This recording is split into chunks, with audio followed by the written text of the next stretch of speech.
Hi friends, మనం మన ఫోన్ని ల్యాప్టాప్ని ఎంతో జాగ్రత్తగా చూసుకుంటాం కదా. కొత్త మోడల్ రాగానే అప్డేట్ చేసేస్తాం, స్లో అయిపోగానే క్లీన్ చేస్తాం. మరి మన మెదడు సంగతి ఏంటి? మన జీవితానికి ఎంతో ముఖ్యమైన మెదడుని ఎంతమంది అప్డేట్ చేస్తున్నారు? దాని యొక్క శక్తి పెంచడానికి ఎంతమంది ప్రయత్నిస్తున్నారు? చాలా మంది దీని గురించి ఆలోచించరు. కానీ ఒక విషయం గుర్తుపెట్టుకోండి, మన మెదడు ఈ ప్రపంచంలో ఉన్న అత్యంత శక్తివంతమైన కంప్యూటర్. ఒకసారి ఊహించండి, మీరు ఒక పాత కారు నడుపుతున్నారు, అది మధ్యలో ఆగిపోయింది, వేగం పెంచలేరు, మైలేజ్ ఇవ్వలేరు. అప్పుడు ఏం చేస్తారు? దాన్ని రిపేర్ చేస్తారు లేదా కొత్త కారు కొంటారు. కానీ మన మెదడు విషయం వేరే. దాన్ని రిపేర్ చేయడానికి, దాని శక్తిని పెంచడానికి బయట మార్కెట్ లో టూల్స్ దొరకవు. అది మన లోపలే ఉంది. దాన్ని మనం ఎంత బాగా వాడుకుంటే అది మన జీవితాన్ని అంతగా మారుస్తుంది. మరి ఈ అద్భుతమైన మెదడు శక్తిని ఎలా పెంచుకోవాలి? జ్ఞాపక శక్తిని ఎలా మెరుగుపరుచుకోవాలి? ఈ రోజు మనం ఆ విషయాల గురించి తెలుసుకోబోతున్నాం. ఈ వీడియోలో చెప్పబోయే 5 చిట్కాలు కేవలం మీ మెదడుకి వ్యాయామం మాత్రమే కాదు, మీ జీవితానికి కొత్త దిశను చూపిస్తాయి. కాబట్టి చివరి వరకు చూడండి, ఎందుకంటే చివరి చిట్కా మీ జీవితాన్ని మలుపు తిప్పగలదు. ఒకప్పుడు ఒక ఊర్లో రవి అనే కుర్రాడు ఉండేవాడు. రవికి చదువు అంటే చాలా ఇష్టం, కానీ ఎంత చదివినా గుర్తుండేది కాదు. పరీక్షలకు రాగానే భయపడిపోయేవాడు. ఇంట్లో వాళ్ళు, టీచర్స్ నువ్వు సరిగ్గా చదవడం లేదు అని తిట్టేవారు. నిజానికి రాజు రోజుకి 10 గంటలు కష్టపడి చదివేవాడు, అయినా ఫలితం లేదు. ఒక రోజు రాజు తన తండ్రితో, నాకు బ్రెయిన్ లేదా నాన్న, నేను ఎంత చదివినా గుర్తుండడం లేదు, నా కలలు నెరవేరవేమో అని ఏడ్చాడు. ఆ తండ్రి తన కొడుకుని దగ్గరికి తీసుకుని ఇలా చెప్పాడు, ఏం పర్లేదు నాన్న, బ్రెయిన్ లేకపోవడం కాదు, దాన్ని ఎలా ఉపయోగించుకోవాలో తెలియకపోవడం అని చెప్పాడు. మనలో చాలా మంది కూడా ఇలాగే ఫీల్ అవుతూ ఉంటాం. మనం ఎంత కష్టపడినా కొన్నిసార్లు ఫలితాలు రావు, ఎందుకంటే మనం ఎక్కువ కష్టం చేస్తున్నాం కానీ స్మార్ట్ గా కష్టపడడం లేదు. మనం మన మెదడుని సరిగ్గా ఉపయోగించడం లేదు. ఈ సమస్య కేవలం చదువుకునే వారికి మాత్రమే కాదు, ఉద్యోగం చేసే వారికి కూడా. ఎంతో మంది, అయ్యో నేను ఒక విషయం మర్చిపోయాను, ఈ పేరు గుర్తుకు రావడం లేదు అని బాధపడతారు. ఈ మతిమరుపు, అశ్రద్ధ మన జీవితంలో ఎంత నష్టాన్ని కలిగిస్తాయో తెలుసా? మన మెదడు ఎందుకు అంత సోమరిగా మారిపోతుందని ఎప్పుడైనా ఆలోచించారా? ఈ రోజుల్లో మన లైఫ్ చాలా ఈజీగా మారిపోయింది. ఫోన్ నెంబర్ల నుంచి బర్త్డే డేట్స్ వరకు అన్ని ఫోన్ లోనే సేవ్ చేసుకుంటున్నాం. దారి తెలియకపోతే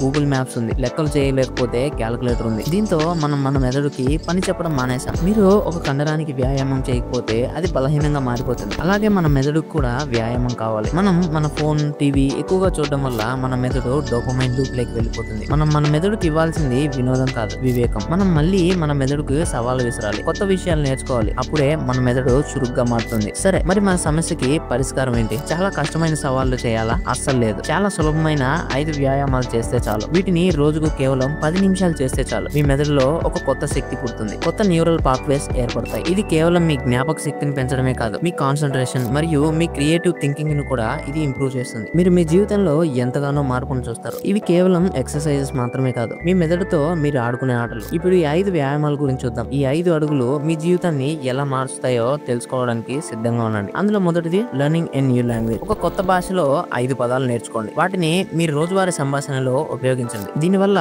మీరు ఒక కొత్త లాంగ్వేజ్ ని నేర్చుకుంటారు. మీ కమ్యూనికేషన్ స్కిల్స్ కూడా ఇంప్రూవ్ అవుతాయి. అంతేకాక మీ మెదడు కూడా చురుగ్గా మారుతుంది. Second rule, using your non dominant hand. మీ చేతి వాటానికి ఆపోజిట్ చేతో రాయడం, పళ్ళు తోమడం వంటి పనులు చేయడం వల్ల మీ మెదడులో న్యూరాన్స్ యాక్టివేట్ అవుతాయి. ఇది మీ క్రియేటివ్ థింకింగ్ ని 50% వరకు ఇంక్రీజ్ చేస్తాయి. Number 3, playing brain games. మీ మెదడుకి సవాళ్లు విసిరే గేమ్ లైక్ సుడోకోడ్స్, పజిల్స్ లేదా చెస్ వంటి ఆటలు ఆడడం. వీటి వల్ల మీ లాజికల్ థింకింగ్ పెరుగుతుంది. Fourth one, taking different routes. ప్రతిరోజు ఒకే దారిలో కాకుండా కొత్త దారిలో నడవండి. ఇది మీ మెదడుకి కొత్త అనుభూతిని ఇస్తుంది. కొత్త దారిలో నడవడం అంటే ఒక్కొక్క రోజు ఒక్కొక్క దారిలో వెళ్ళమని కాదు. మీకు ఎదురైన ప్రతి సమస్యని క్రియేటివ్ గా సాల్వ్ చేయడానికి ట్రై చేయండి. ఇక 5th, doing task with your eyes close. కళ్ళు మూసుకుని స్నానం చేయండి, టీ తాగండి. ఇలాంటి పనులు చేయడం వల్ల మీ ఇతర ఇంద్రియాలు, సెన్సెస్ చురుగ్గా పనిచేస్తాయి. ఈ 5 వ్యాయామాలు క్రమం తప్పకుండా పాటిస్తే మీ మెదడుకి శక్తి పెరుగుతుంది. కానీ ఈ ప్రయాణం ఇక్కడతో ఆగిపోదు. ఈ స్ఫూర్తిని ఎలా కొనసాగించాలి? మనం ఏదైనా కొత్త పనిని మొదలు పెట్టినప్పుడు మొదటి కొన్ని రోజులు చాలా ఉత్సాహంగానే ఉంటాం, కానీ తర్వాత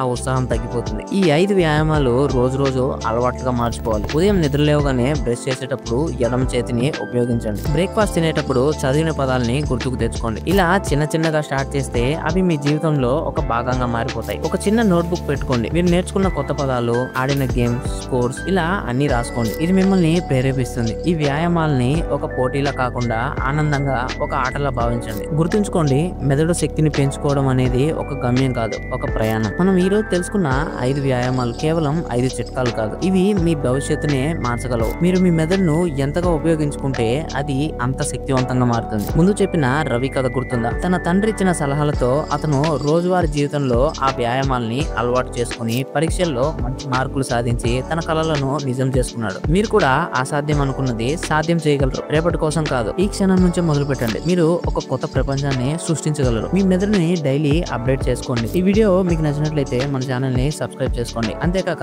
ఎవరైతే మీ ఫ్రెండ్ నర్వస్ గా నేను చదివింది గుర్తుండదు అనుకుంటూ ఉంటారో వాళ్ళకి ఈ వీడియో షేర్ చేయండి. మరొక వీడియోతో మళ్ళీ కలుద్దాం. Stay tune with inspire catch. Thanks for watching.